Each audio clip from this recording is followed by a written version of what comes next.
for anybody working on a Genco or restoring one, or just a natural interest in it.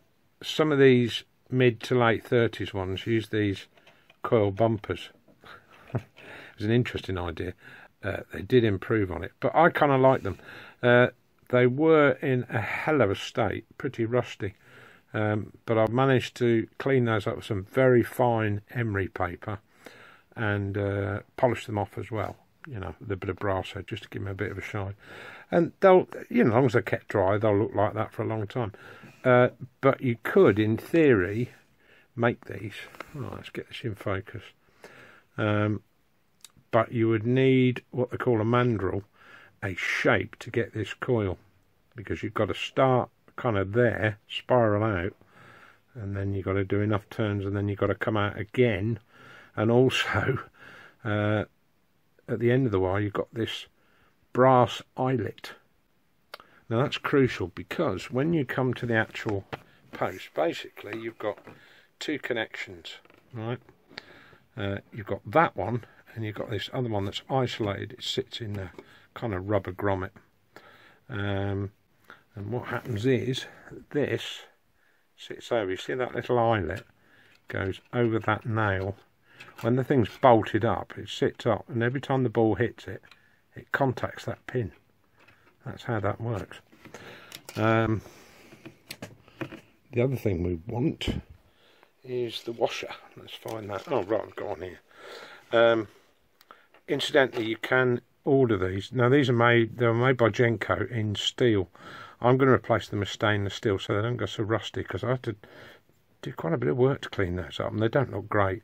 But what you want is an M3 25mm washer. That's as near as you'll get. M3 will fit fine. You might have to file the middle a little bit. But basically, that sits on the top.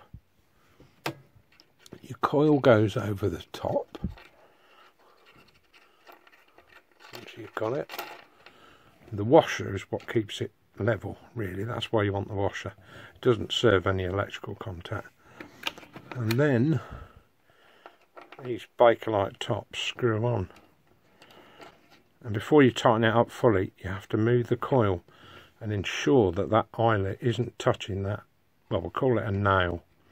As I say, as soon as that touches that, that's what makes the connection. So I basically have to tighten those down. And I found with a couple of these, you know, when I flip them over, I've had to bend the eyelet in or out a bit, something like that. And incidentally, you can get new eyelets. I seem to do them on eBay in all sizes, so if you really had a look.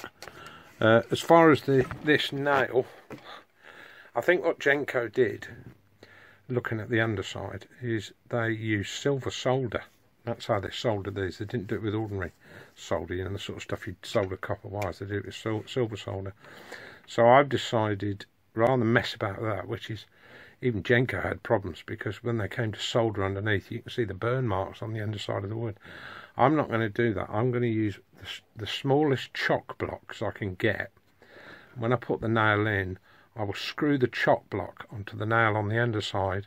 The other side of the chock block I'll connect into the circuit. That way, if I ever have to replace any of those, it'll be, well, a breeze to do. A bit unorthodox, but it seemed to work. So that's how the Genco coils work. And as I say, there are no instructions when it comes to restoring these things. You just have to take them apart and figure them out. And as you can't get the parts, you have to be imaginative. But you can certainly get the steel washers at the top. 25mm M3 centres, that will do. So you might have to just file it out a smidgen, but I have a feeling, because they won't come until next week, that they're going to fit fine. I managed to polish these discs up at the bottom. They're 38mm, by the way. But I think what you'd have to do, you'd have to buy blanks and then drill the suitable holes in it if you were going to replace those. I'm not going to bother. I'd just polish them up best I can. They were chrome, and of course they tarnish over time. But I guess you could fit polished stainless steel in there if you wanted them to last long term. I've also painted these because they get fairly dirty with the ball sitting in there. I'll probably paint them again and mute that colour down because there's a little bit on the bright side.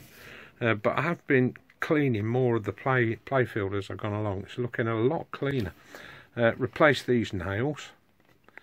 These were as close as I could get to the originals. In fact, it looked like I've repaired. People have put all kinds of different nails in here. So it's got its continuity back. This key bumper at the top, which affects the ball kick out, by the way. That one's painting on there. But they seem to have used a very consistent red on this Genco. Not only on the playfields, but on the sides as well. And it's a deep red. I did find a good match for it in my acrylic box, but I'm going to have to find a match for that because it's sprayed steel, you see. I just want to get that looking nice. And actually, I don't think a nut looks that good. I think a domed nut would look better on there. Tidier. Finish it off, wouldn't it? Yeah, so that's what I've been doing on the playfield. Normally, I get really irritated when phone users turn their phone vertically. So you end up with those black bars either side. Well, it's all right if you're viewing it on a phone, I suppose. But I don't know. If I'm viewing it on YouTube on my PC, it is irritating. Shorts, I think they call them now these days. Rather than talk about that blasted cog on the Genco Archer, I thought I'd just take 5 minutes out and play with the Allwin.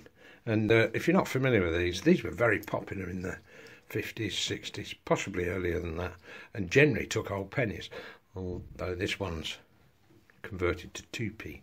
It was my father's, and I think I've largely got this going now, because he did have teething troubles.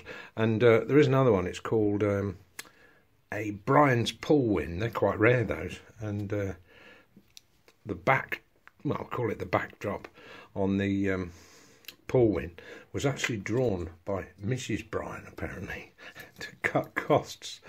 And I'm going to replace it with a newer one, a newer face, but I shall leave the old one behind, so at least it's there. Anyway, I don't know why they call them Allwin, because it's not. You're not going to win much.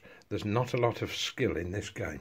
And if anything, it'll take far more money than it'll put out. And the most you'll get anyway is you get your money back. So it's not much of a win, is it, really? But I suppose it's like an upright pinball, isn't it? There we go. And there's our ball delivered. We don't want to get it in there because it's lost. Well, you might get it back. Well, I suppose that's why they're called Allwin. If you get it in any of those slots, you get your money back. Well, that's as good as it'll ever get, but let's have a go. No. So that's 2p gone. Tell you, I would not bet my life on this. Let's have another go, see if we can do it this time. No, well, we'll get another go, that's something. And another go. A bit more tension. No, well, we're getting 3 goes.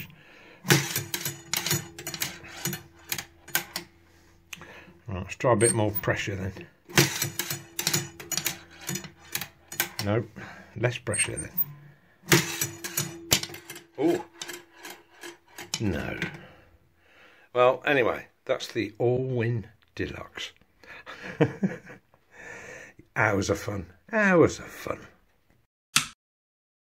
Oh, and don't forget to subscribe.